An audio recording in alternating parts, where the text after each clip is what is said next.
रायगड जिल्ह्यातील खालापूर तालुक्यातील चौक येथील मोरबे धरण प्रकल्पग्रस्त कृती समितीच्या वतीने धरण परिसरात विविध मागण्यांसाठी घोषणाबाजी करत उपोषण सुरू करण्यात आले। गेली कित्येक वर्षांपासून मोरबे धरण प्रकल्पग्रस्त यांच्या मागण्या मान्य होत नसल्याने पुन्हा एकदा आंदोलनाची भूमिका घेत मोरबे धरणग्रस्तांनी उपोषण सुरू केले। या उपोषणामध्ये अनेक बाधित प्रकल्पग्रस्त सहभागी झाले आहेत।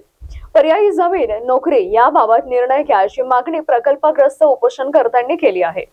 आमची प्रमुख मागणी 2013चा पुनर्वसन कायदा लागू व्हायला पाहिजे, कारण आजपर्यंत या मोरबे धरणाला कोणताच पुनर्वसन कायदा लागू केलेला नाही आणि आज वेळोवेळी आम्ही आमचे लोकप्रतिनिधी यांना मोरबे धरण पुनर्वसन कायदा लागू करण्यासाठी विधानसभेत हा प्रश्न तारांकित प्रश्न लावून चर्चेला घेण्यात यावं, पण आजपर्यंत कोणत्याच आमच्या लोकप्रतिनिधींनी घेतलेलं नाही।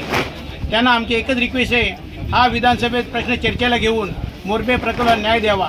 आज मोरबे धरणामध्ये 60% आदिवासी असून त्या आदिवासी लोकांच्यावर अन्याय झालेला आहे।